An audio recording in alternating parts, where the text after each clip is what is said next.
الحمدللہ والصلاۃ والسلام علی رسول اللہ اما بعد۔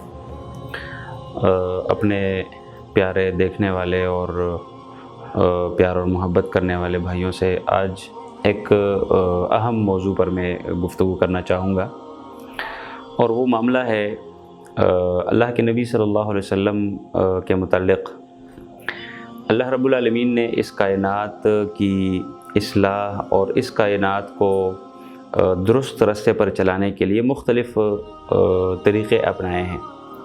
ان طریقوں میں سے بسا اوقات اللہ تعالیٰ کی طرف سے کتب نازل کی جاتی تھی، اور بسا اوقات انبیاء آتے جو اللہ تعالیٰ کے برگزیدہ بندے ہوا کرتے تھے، اور وہ ایسے بندے ہوتے تھے کہ اللہ تعالیٰ کی طرف سے انہیں وحی ہوتی اور ان کی اصلاح ہوتی، ان کے ڈائریکشن اور ان کے قبلے اور سمت کی درستگی ہوا کرتی تھی۔ یہ سلسلہ چلتا آ رہا آدم علیہ السلام سے لے کر آخر کار محمد رسول اللہ صلی اللہ علیہ وسلم پر اختتام پذیر ہوا، اور اس کے بہت سارے دلائل ہیں۔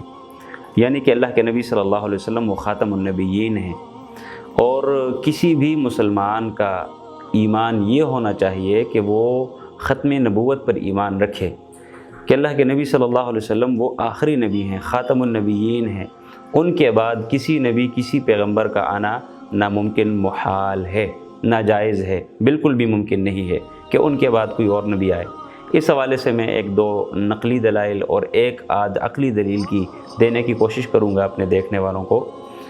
سب سے پہلے اللہ کے نبی صلی اللہ علیہ وسلم کے متعلق قرآن عظیم الشان میں اللہ تعالیٰ نے اس بات کا تذکرہ فرمایا ہے، انا خاتم النبیین، کہ محمد رسول اللہ صلی اللہ علیہ وسلم تم میں سے کسی بھی مردوں کے باپ نہیں ہیں۔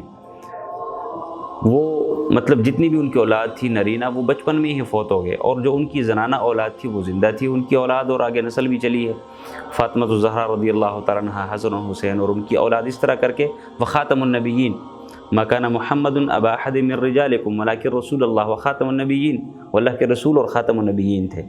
اسی طریقے سے احادیث کا ذخیرہ بھرا پڑا ہے اس بات پہ۔ مثال کے طور پہ اللہ کے نبی صلی اللہ علیہ وسلم نے ایک مثال دی ہے، ایک بندہ ہے، اس نے ایک عمارت بنائی، عمارت مکمل کر لی سوائے ایک اینٹ کی جگہ کے۔ وہ ایک اینٹ کی جگہ اللہ تعالیٰ نے وہ مطلب اس بندے نے اپنی اس عمارت میں وہ چھوڑ دیے ایک اینٹ کی جگہ۔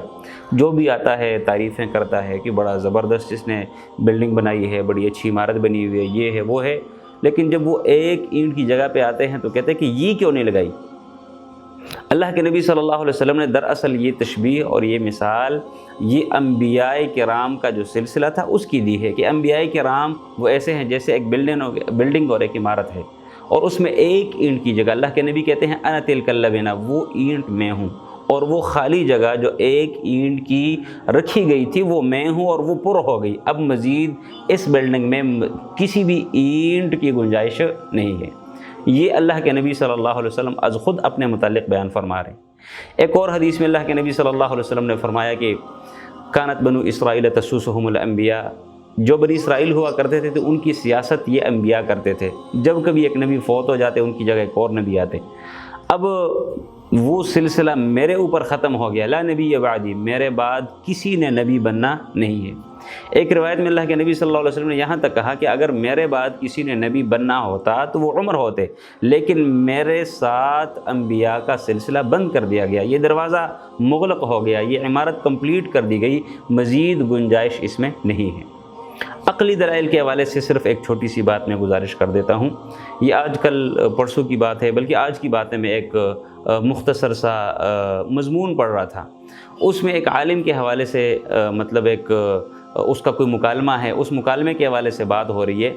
کہتے ہیں کہ ایک بندے نے اس عالم دین سے پوچھا کہ نبوت کسے کہتے ہیں، تو اس عالم دین نے آگے سے کہا کہ نبوت اللہ تعالیٰ کی طرف سے ایک عظیم الشان منصب ہے، ایک بہت بڑا رتبہ ہے، اللہ تعالیٰ کی طرف سے یہ مقرر کیا گیا ہے۔ تو اس بندے نے آگے سے کہا کہ مولانا صاحب پھر اس رتبے کو پھیلانا چاہیے، اس کو جو ہے نا وہ وسیع کرنا چاہیے۔ اس نے کہا ٹھیک ہے، اچھی بات ہے، آپ کی بات اپنی جگہ پر درست ہے۔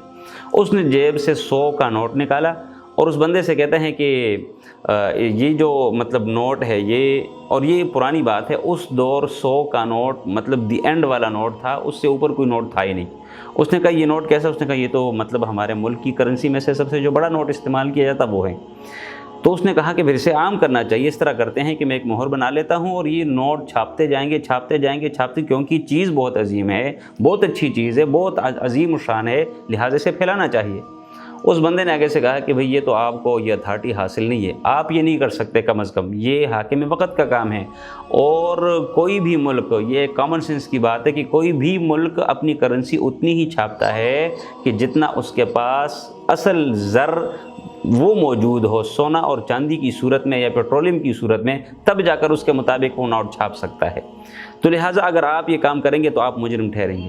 یہاں پر عالم دین صاحب چونکہ وہ عقلی ایک لاجیکلی دلیل ان کو پیش کر رہے تھے، تو ان کو کہتے ہیں کہ سیم ایسے ہی جیسے یہ ایک نوٹ، ایک پیپر کرنسی، ایک کاغذ کسی ایک چھوٹے سے ملک اور خطے میں بغیر حاکم وقت کی اجازت کے بنانا جرم ہے، تو نبوت تو اس سے کہیں زیادہ اعلیٰ منصب ہے، اس کو ہم کیسے پھیلا سکتے ہیں؟ اور یہاں جا کر فبہت الذی کفر، جو بندہ یہ مکالمہ کر رہا تھا تو وہ بندہ مبہوت اور لاجواب ہو گیا۔ تو لہٰذا نبوت کا جو سلسلہ ہے وہ اللہ کے نبی صلی اللہ علیہ وسلم، محمد کریم صلی اللہ علیہ وسلم پر بند کیا جا چکا ہے، ختم ہو چکا ہے۔ ان کے بعد نہ تو کسی نبی نے آنا ہے، نہ کسی رسول نے آنا ہے۔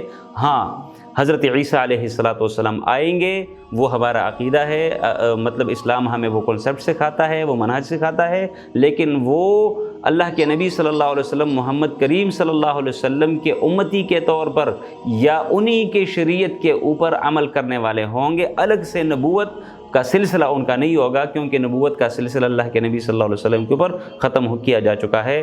ھذا ما عندی واللہ اعلم بالصواب، والسلام علیکم ورحمۃ اللہ وبرکاتہ۔